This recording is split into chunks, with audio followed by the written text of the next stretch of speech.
be 800 people Good watching. evening, each and every one of you. I'm Earl Basin, and I'm joined by Coach Hatcher. And this evening, we will be looking back at the life of Leroy Keys, a well-known footballer, played in college, went to the NFL. But Coach, take us back to one of the first times you would have seen or heard about Jimmy Keys, Leroy Keys. Yeah, well, thanks of all for letting us be a part of always a collaboration with Bermuda Sports with you, Earl. It is a great opportunity for us to be able to give to the Caribbean sports fans a real platform of how collaborating with Sports Inside and Out, the Voice of the Legends of Sports show, and of course, our association and integration with Legacy Films and whatnot. But listen, this is something that we're so dearly purposed out to all of our legends to be able to have a platform to tell the stories of the legends of the sports in the U.S., the greatest legends out of worldwide, I should say, telling stories and situations that would be of benefit and be of some type of dictatorial or clinician activity for today's youth. History is what it's all about. And of course, been working with us over the years, Earl. We try to bring to all the greatest sports legends in sports, of all sports, particularly, of course, in the NBA and NFL. Leroy, of course, is something that he has a unique story line for all football fans. If he was a extroverted personality from the start, you will hear no more than anything else but greatness about Leroy, because he was really not only a great football legend, but he was a person of great love and intimacy, and everyone who ever knew or associated with Leroy had to respect him in that vein, and also really try to classify him as someone you must be around and listen to. I met him many years ago. Leroy went to Carver Newport News in Newport News, Virginia. And I came up just about a couple of years just after he did. He saw me and did express the support of the integration thing that me and Heidelberg did, to be the first African Americans to be playing and also be all-state or all-American in the South. The first basketball player and football player to be in a major city in the South was a great impact. Leroy, of course, he was on a bridge all of his own. He was a triple threat. Not only he was all-state in football, basketball, track and field, but I mean, this guy could play golf. He could do it all. So he is truly one of the greatest legends ever come out of Virginia. But when we get onto the national scene, there's nobody can touch him in any way. And I'm gonna let Larry, because he's the competent provider for what it is for Leroy, being he followed that Leroy story. He was even at one time a reporter at Purdue, I believe he was, in sports. Yeah. But it's a great opportunity for us to tell a story of a guy that meant so much to football. All-American, or not all, perennial All-American, Hall of Famer NCAA football, college football, and perennial Hall of Fame, Big Ten, he was a Hall of Fame in Indiana, Virginia. I mean, this guy was Hall of Fame all over the place. And the only guy that had runner-up to two Heisman trophies in a row, back to back, unheard of. You know, and of course, that's a story that we're going to get into it, and I think you're going to really enjoy this show, because you're going to meet something special. Is what Leroy lived for was his family. His lovely wife, Monica, HBCU grad within herself, and a tremendous cadre of children that are making an imprint, and really an example of what raising a child or a kid or women or whatever in a proper manner in a good household, a virtuous household, a spiritual household can do, they are truly a legacy of Leroy. So I'm proud to be able to be a part of telling the story of Leroy because a motion picture, I think a documentary is going to be done on that. They're going to talk about that, of course. And you got the main man himself, one of the greatest Grammy Award winning actors, a film producer. He got it all. And venturing into a situation that's going to be very advantageous for all of us in the legends of sports worldwide, and that'll be Tim Reed. God bless his soul. He's here to Yeah. take away some of his valuable time. But let's get started with it. Bermuda, you're going to love it. This is a show that I really think the family, everybody who loves sports, and that's what it's all about, who love sports and love what a true example of a real sports legend who crosses and checks all the boxes of what it should be to be a real true brand in the world.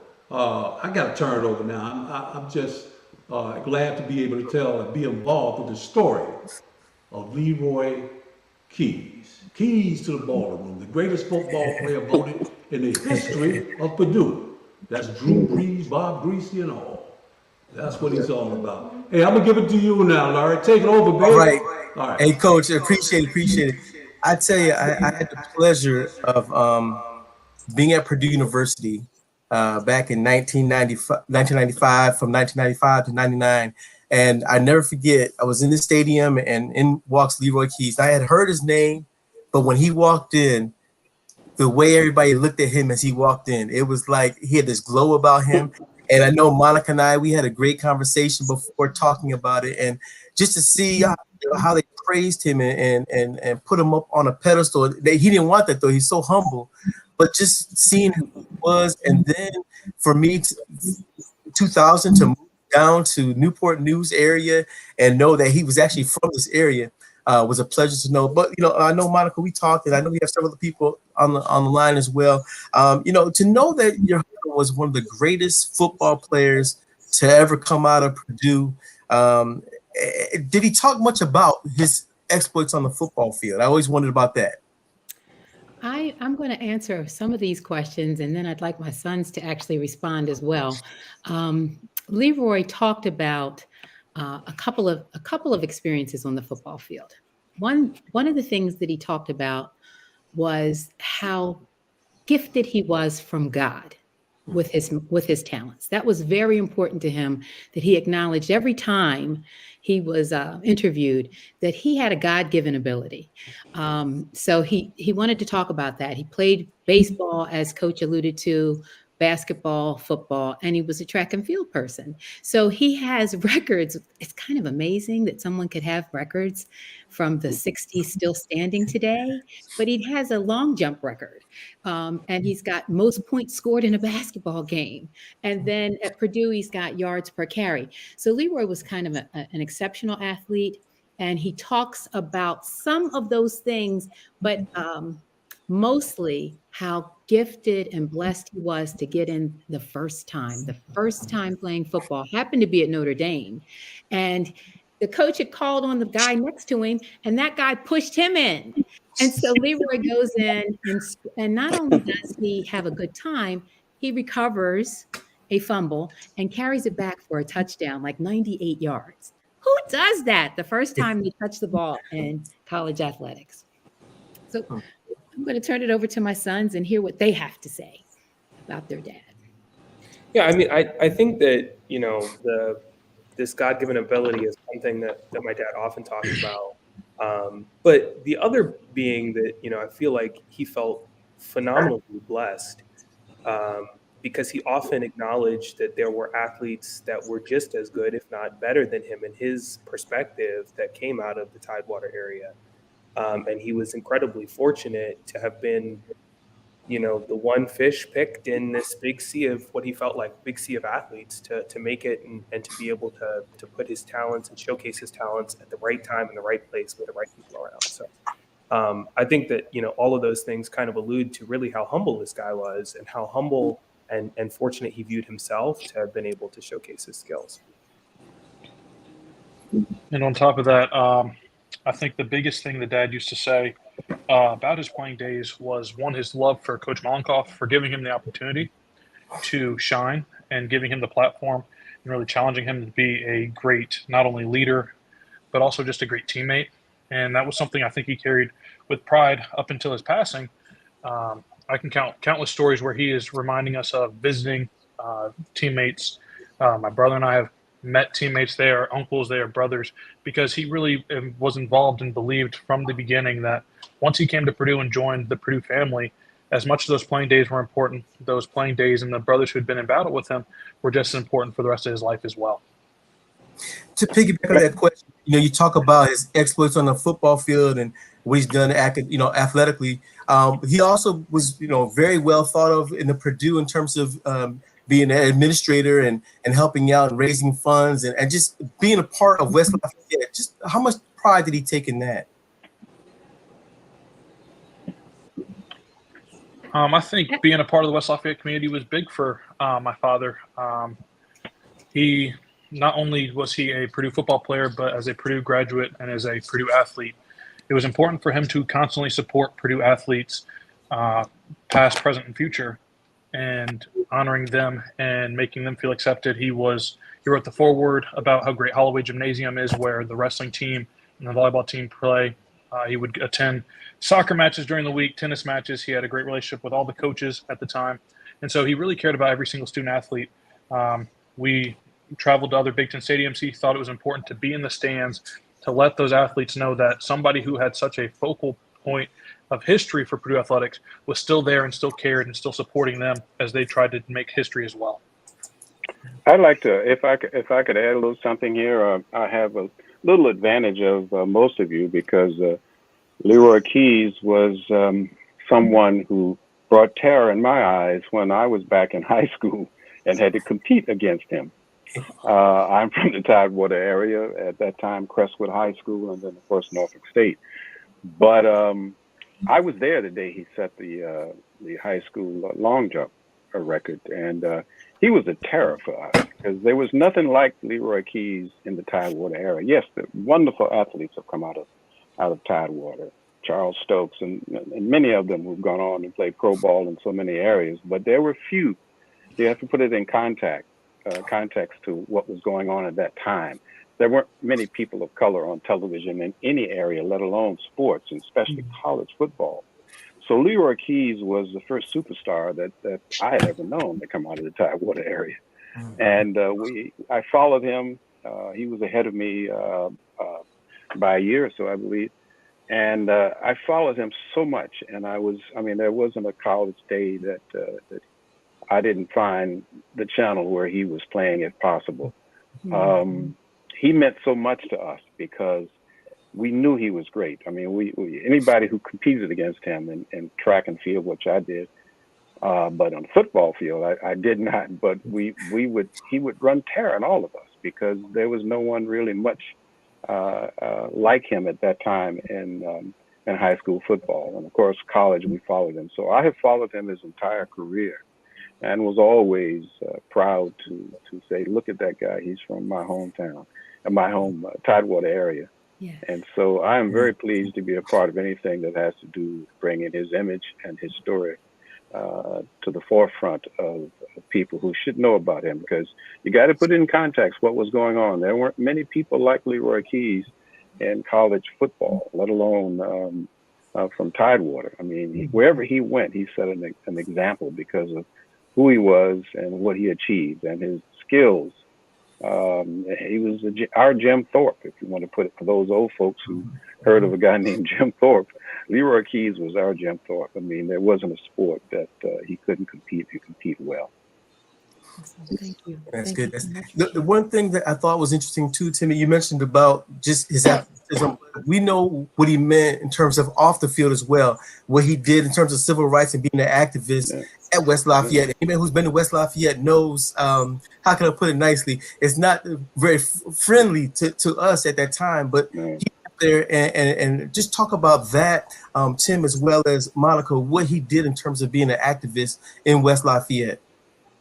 Yeah, just by his participation. I mean, being there were no other black college athletes at that level. Well, there were some, but not many at that time. And the way he carried himself, his poise, his athletics, but also um, he didn't let them get to him. I mean, coming from Virginia at that time, believe me, we were all faced a sort of racism that and segregation that we had to be tough-skinned. And but he had a smooth way of dealing with it that I am very proud of, and we looked up to him. And I followed him again throughout his sports career. It's interesting, Tim, that you said he had a smooth way of doing it, because he really did. Yeah. There were many offenses that he was, many times where he could have been offended and maybe even reacted in a way that was maybe offensive to someone, or very deep in a defensive manner. But he often found words and a calm to be able to say, what you just said about me was really not appropriate, or what you said about the race was not appropriate. Um, I'm checking you, and we're going to keep moving forward. So he had a way of really being very smooth in how he handled some tough situations. But he was a guy, a man who just, he loved athletics. And so he loved his teammates, whether his teammates were white or black. He enjoyed them, and he had a way of bringing them around, so that even though the stand might be shaking their keys on kickoff for him, or shouting the chant, give the ball to Leroy, everything was do it all Leroy. He handled that in such a manner that he wasn't arrogant, and that today his quarterbacks still appreciate and love him. His linemen, they still appreciate and love him. So he had a way with him in regard to how he he knew he was carrying a banner for his classmates from a segregated South, that we're not going to have an opportunity to come north and have the educational opportunity, nor the public stage that he eventually garnered. He knew the responsibility that he was actually carrying at the time, and he just handled it so well. One of his best friends is a white male from New Jersey, and they were in the same recruiting class. Everyone is told, you're the best, and you all get there and you realize, hey, he's not so bad, and he's not so bad. And so the camaraderie for Leroy was just ideal, and he thrived in that space. And so he's got a myriad of friends in any color, and he can talk to them. He could tell them of the offenses. I see you nodding, Angela. Is there anything you would like to contribute about your friend? If anybody that met Leroy, you were his friend immediately. He was that type of person, He loved everybody, and he treated everybody great, just like how he was. He was a great, great man, and I'm so glad that I had time with him, and I can call him my friend, my family. So, Yes. Yeah. yeah. Monica, I want to share something. Yes. This is Brenda, and what here, the gentleman asked about his fundraising things that he did, and I was trying to hold up a picture, and Monica, you were involved as well. Yes. Leroy, did a lot of things and was considered a celebrity, still is, but he took time. So the picture I was trying to show is Leroy and participated in West golf outing for science. Yes. Yes. So we come to that as well. Portland was part of it before too. They would all golf together. Yes. But what was so significant in my mind is these funds were for children, young people of color to attend Purdue University in STEM areas. Yes. And there was Leroy. He would joke. He said, "Well, I get my annual shirt." It wasn't like he was getting a lot. He wasn't getting paid the thousands of dollars to come out there and do it, but he did it for several years back to back. And you can Yes, see he did. some of his other, he invited others along. Like I said, he invited his son Cortland along, a couple other people pictured there. But he was doing that for the sake of some young students, African Americans and others of color out of the Indianapolis public school system that he wanted to help make a difference. That Yes. was very special. And I can just tell, I think it's already been mentioned, every time I was visiting your church, Mr. Leroy was there at the door. So he was very impactful in this community. He was there, what, in the 60s? We were there in the late 70s, early 80s. Mm-hmm. And it was folks like him that just was a trailblazer for blacks. Things still, still a lot of improvements to make. But Leroy was helping to hold his ground. There was always somebody to be a listening ear. I do remember when he did share with us one time. With me, I was just casual conversation though about something you mentioned. Somebody just kind of calling him what would be considered, he's a big man on campus. It could be considered derogatory, and he just had to put them in check, like you said, in a graceful way.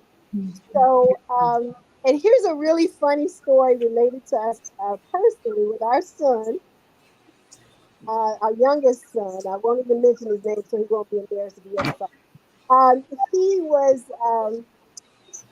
Leroy was basically babysitting them. I asked, could I drop him off for something? So just talk about the outreach in the community and just to see that somebody of Leroy's stature, but he was humble, brought the kids over there. And I think this our young son at that time, he might have been 3 or 4. For some reason, he thought he could. Um, Mr. Leroy was trying to correct him. He like made some motion. Leroy told me like to kick at him, and I'm thinking to myself, now how in the world was somebody, some little guy, 3 or 4 years old, maybe he's a little bit older, gonna make a kicking motion at Mr. Leroy when he's being corrected?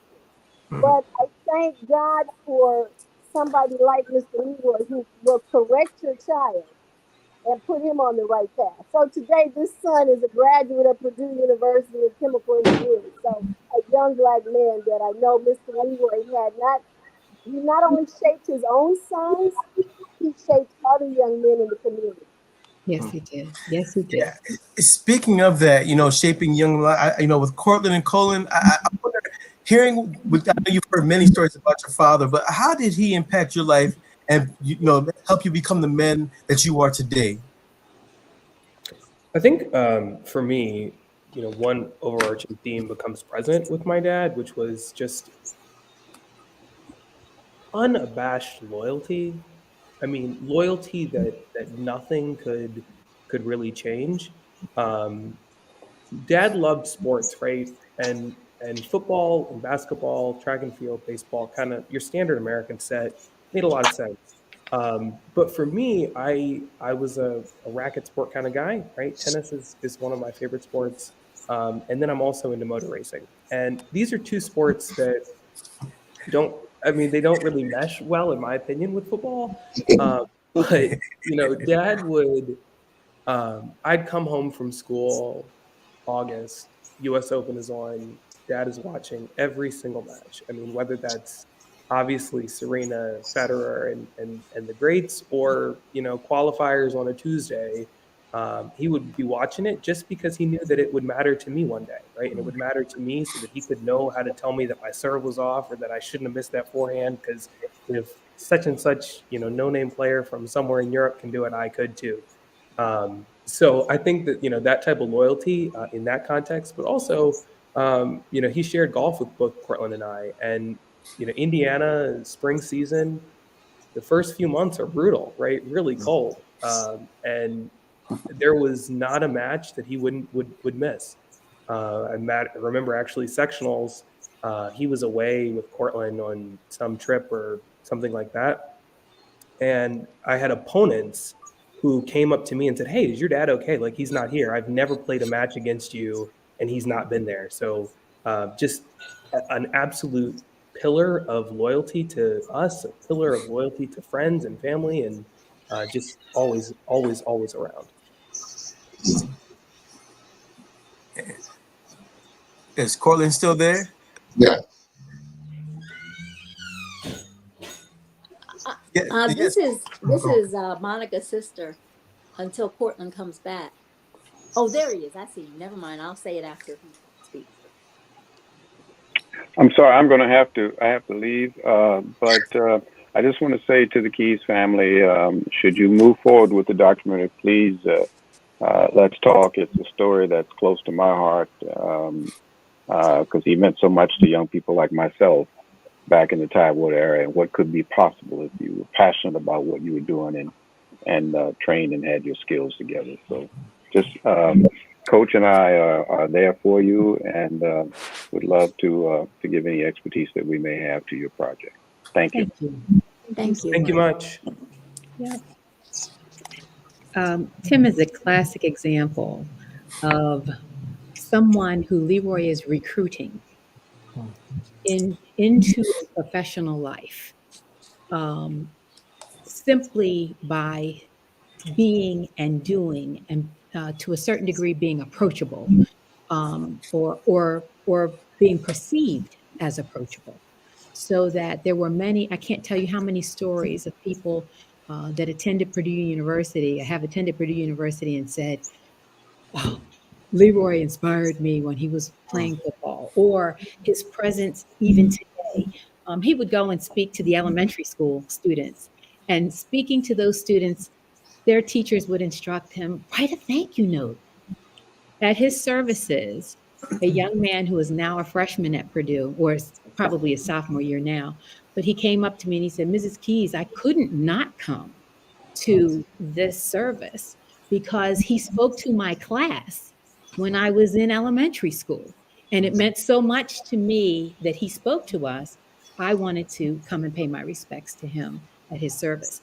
And how many students enrolled? So silent recruiting that was going on, but he was oftentimes used to recruit women's basketball, soccer, volleyball, tennis.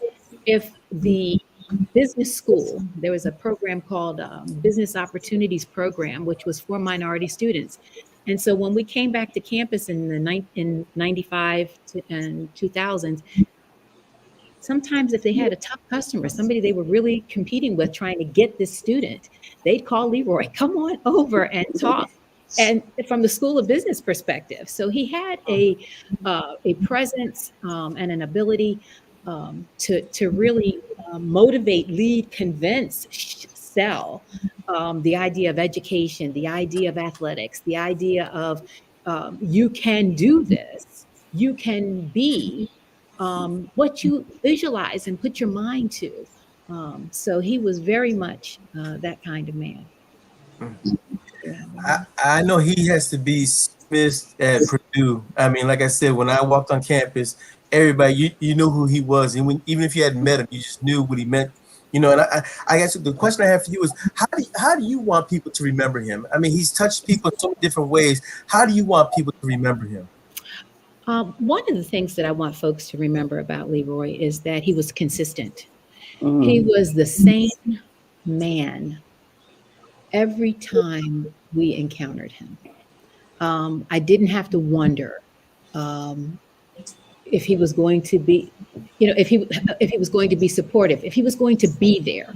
He was consistent, and I think my son alludes to that when he says Dad was going to be out there watching us no matter what. He did the same for his student athletes. So there were so many that were from single parent households that established relationships with him, so that on Parents' Day, would you stand with me because you're like my father figure. And there were many of those student athletes. And some of them that have gone on to play professional football. And one in particular would be Aiken Adele, who Mhm. played for, he actually, Leroy didn't actually coach him. As a matter of fact, Angela's husband coached him. And but they had a relationship nonetheless off the field. At that time, I think Leroy was actually acting as a academic advisor. And this young man says that today he knows he's a better father and husband because of the role model he saw in our home or saw us as a family on campus. And so those are some of the things I want him to be remembered as. He was absolutely an activist. Newport News was segregated. His first interracial experience or educational experience came here on campus. He came from a meager, very meager means. He was in a 2-bedroom home growing up with 9 other people.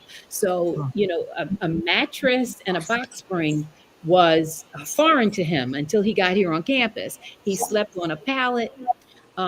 His training ground was outside, you know, going outside, guys, and he had cousins and friends. Look, they ripped and ran, however that might go, all day long. That was his training. That was his uh, weight room, if you will. Granny getting dinner ready at the end of the day. That was training tape, But he didn't have that. He didn't have what so many student athletes have today. If you consider some of the high schools in Texas, some of the facilities, he didn't have that. And so when you see how much he accomplished, that's part of what I think kept him so humble, is that he didn't even recognize or know I didn't have very much. I I but yet I become a larger than life figure. I just want to be I think he wants to be remembered as a consistent, loving, God fearing man who believed in people and he believed in unity, right? So, this idea of George Floyd um, being mistreated, killed in the public eye, that disturbed Leroy. That was unacceptable. This is a Black man. Why are we still treating Black men like this? This was not, policing needs to be addressed. Respect of Black men needs to be greater, and I think that's part of the reason fraternity meant something to him. So he feels compelled, even though I am not at my physical best. I'm going to march in Lafayette and I'm going to march in Indianapolis for unity, for respect for Black men, for improvement in policing. He was committed to those causes and right up until the end. And so I would say that those are some of the things we'd like to share about him and we'd like to see him remembered by. Yeah.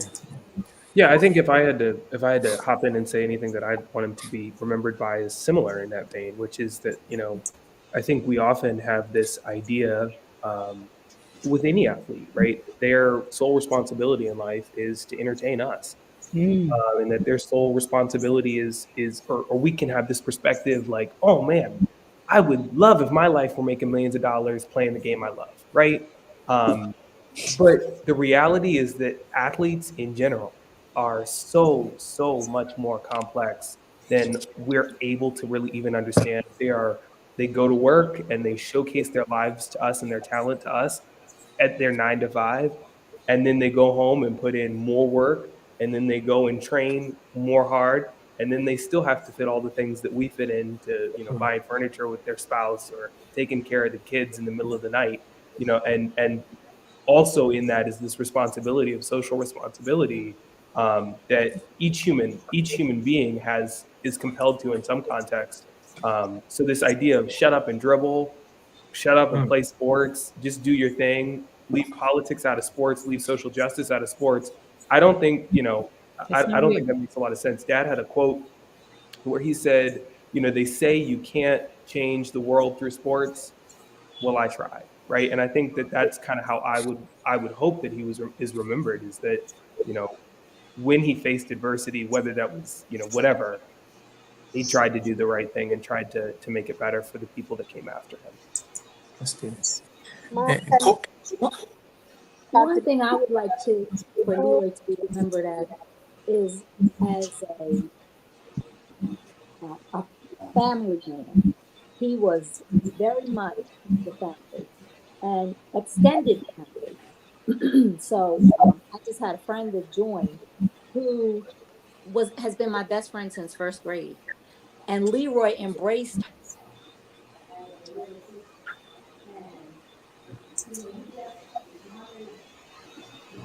I think she's having Yeah, she internet may have trouble. froze up. Well, I was gonna say, Cortland. I know you didn't get a chance to say. Oh, here she came back. Oh, he didn't have any hang-ups on any of us being around. And he had his teammates, the coaches that he did well, whoever he did, his people, is like his system, you know, and you know, he felt that way. Additionally, he was very competitive. So one of our favorite things to do is golf. And we played pinochle. And we played, he had to win. So it's just a place when he played sports. Uh, he wanted to win, and he had to. He took it so far as to take it to the senior center, where he took my parents to the senior center one day. And one of the girls who used to sell candy at the student center says, "Is that you? And Leroy smiled and in his humble, kind, loving way and said, "Yes, um, you know, this is me." And he said, "You're in our senior center?" And she was just totally thrilled and enamored and happy that she got to meet Leroy other than selling him candy at the candy store. And I would like Jackie. Jackie is Leroy's daughter, and I'd like for Jackie to be able to weigh in on how you think your dad would like to be remembered. Hi, can you guys hear me okay? yes. Hi, good evening. I am actually just finished up a football game with my son, Leroy's grandson, Perez, who has football in his DNA. And his team just won 26-0. So good win. So we're all, I'm kind of in the car enjoying the warmth because it's getting chilly out here. But I know for myself, as far as my dad and what to be remembered by, I did not grow up with dad. I was raised by my mom and my dad, Curtis Clark, but dad was always a presence in my life, and I'll forever be grateful for that. And I just call myself doubly blessed to have been, two amazing men as my father. And they're both so similar in the ways that they're so giving. They have such big hearts. They love their family, like just with a deep, deep, deep love. And I just know that all the pride I had in dad when I, came to know about his athletic accomplishments. And to this day, I can walk around Newport News and people say, "Hey, baby, you Leroy's daughter? Let me tell you about this game when he was in high school. Let me tell you about this game. He should have won that Heisman. He should have won it." So there's such a sense of pride that I have there. But the bigger pride that I have was just the man that he was, the character with which he walked through life. And the first time I saw his exhibit at the College Football Hall of Fame, I cried. I was so proud to be this person's daughter, and just the way he loved me and supported me. Even though he might not been in my life day in and day out as I was growing up, I knew how much I was loved. And so I think that's a big part of dad's legacy, just love. And every time there was any accomplishment he did, I would just post it proudly on Facebook. The minute I saw somebody from Purdue, I said, "Hey, you know Leroy Keys? You know the name Leroy Keys?" And then I tell them that's LeroyKeyes. Look him up, Google him, look him up, learn about this man. So I just think that legacy of love is one of the biggest things. I think dad would want to be remembered by his heart, his service. People, how they said that smile, he smiles with his face. People say off, and I think I tend to do that too. And I'll take that. I am very proud to have those types of things about myself that are definitely the dad. That's dad in me. So yeah, I'm just glad I could jump in real quick. I was like, oh my gosh, I hope I can jump in and say a little something about dad as the only daughter. Yes. That was right on time. Cortland, Thank you. Yes, Corlin. Corlin, what are your thoughts? Have you heard what everybody else is saying? I hope they left something for you to say. No, it's okay. Dad, well, one, family matters, and so his impact touched more than just me or just sis or mom or auntie or anybody else. But for me, when I think of Dad's impact and legacy and how we want to remember him and his role in my life, being an African American golf professional is another one of these professions where we do not see many people of color, many men of color, many females of color, not a lot of diversity. Um, he encouraged us to dream, and that's where I like to say he supported dreams, he supported opportunity, and he believed that anybody was capable of doing anything they set their minds to. And he supported every dream I had wholeheartedly. As Colin said earlier, he was at every sporting event. I had the privilege of Dad actually being my coach for baseball and basketball, so there was a high level of support. And I look at how I've become as a man, as a husband, because of the role my father had in my life. And so I just always say that his legacy and the pride of his legacy is by me leaving a similar legacy and impact in my community, in my career path, and in my personal walk in life. The best way to honor his legacy is to carry on his legacy like a torch. It was passed from him to us and from us to our offspring, hopefully, to do the same thing. And I think that is where his legacy will end up. And I just always hope they're big shoes to fill, but I got big feet, so we'll see if we make it work. Amen. I like that. I like that. Well, Coach, I don't have anything else. Earl, I don't have anything else. You guys captured it. I mean, just perfectly. It was perfect. I really enjoyed it. Again, thanks, Larry, for being our sports contributor, Sports Inside and Out, and welcome to the new brand you're about to go into. I know that the Tribune and the Virginian Pilot will be very, very happy with the direction that you're going. You will be a pulsar sooner or later, babe. But listen, Monica, the family, thanks so much for being a part of this little update, is what I would call it, to let the people know about something very special. And a lot's going to be done within the next year. Earl, I would definitely have you in on some of the bullet points of what we're going to be doing. And Tim, of course, we've agreed to take on the project on behalf of Leroy. We know that it's going to be a real special project that's going to take about a year. And we've talked to Jim Stigg, Vice President of the Super Bowl Commission, who made one of the greatest quotes, I should say, Earl, about Leroy. He said that out of all the players he's witnessed all of his life, in his lifetime of the NFL, he says that he knew all, from Jim Brown to all. Well, a little bit later, Jim, but he said that Leroy was truly probably the most best all-around football player in the history of football. Now, Monica, this comes from the vice president of the Super Bowl, Yes. and Jim Tigg. So this is something that's so special. Not only me, we got every major legend that's a part of the NFL alumni that's involved. Everybody wants to come up and be a part of the documentary. So I really think that the Keys family all over the country, that people will be able to see and realize the impact that this one football player, so humble in character, has carried and made an impact on so many football players and other athletes in today's sports. I only can say he was one of my dearest friends, Yes. who prayed for me when I was down and lost my sight. He Yeah. prayed for me for what I've done and for my new family, and prayed for my stepsons, Dominique Wilkins and Gerald and the other kids. He's really something special to me, and always be in my memory and presence.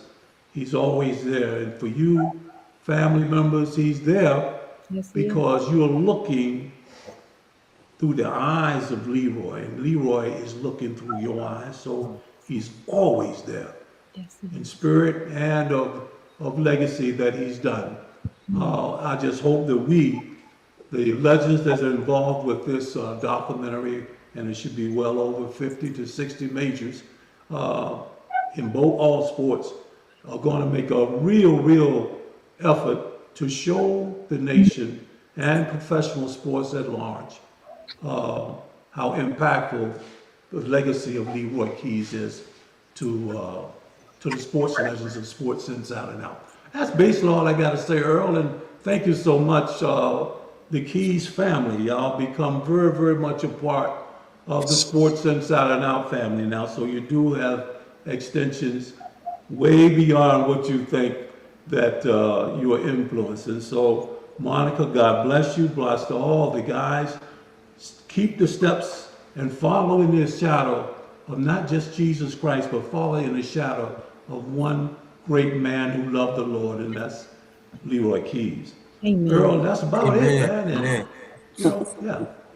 Don't forget to stay tuned about the Leroy Keys is an easy thing to do.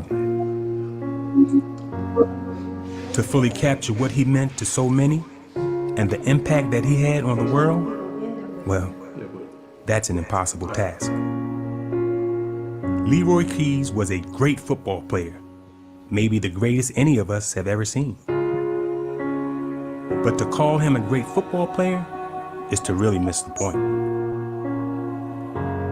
Leroy was a loving husband, an amazing father, and a Hall of Fame friend. He truly made a difference in the world, and every single place he went was better off for his having been there. Marvin Leroy Keys grew up in Newport News, Virginia, where he starred as a three-sport athlete at Carver High School. But even for a celebrated young man, growing up in the South during the 50s and 60s was a challenge. Growing up in the South was unique. You had to understand the limits that were put on you. Growing up and trying to understand why you couldn't go into a certain door, why you couldn't sit at a certain counter in a certain store, why there were only two of you allowed in at a time.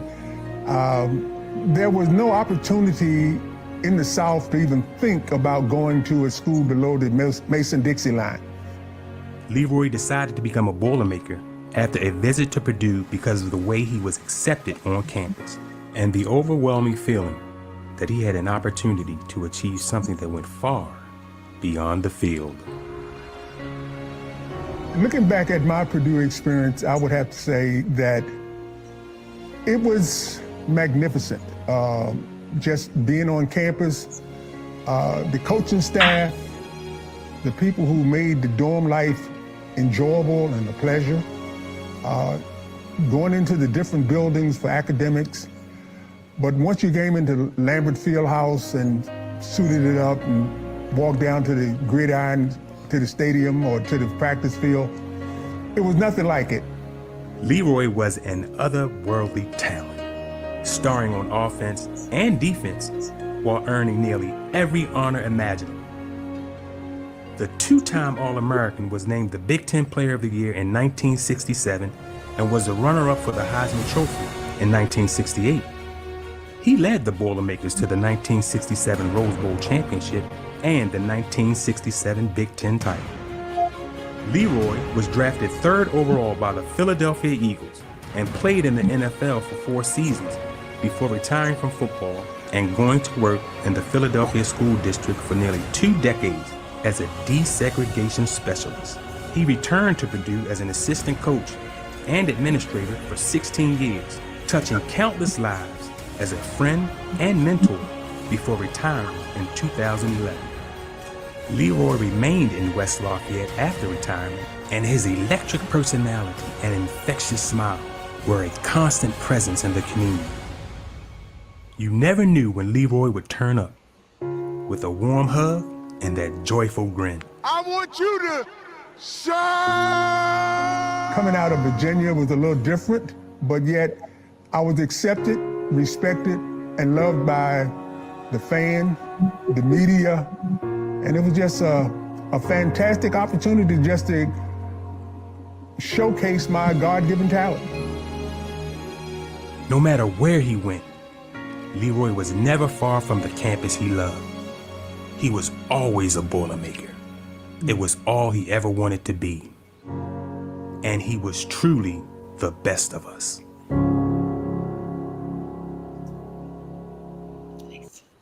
Nice. Very nice. And with that, we say good night. Thank you very much. Thank you.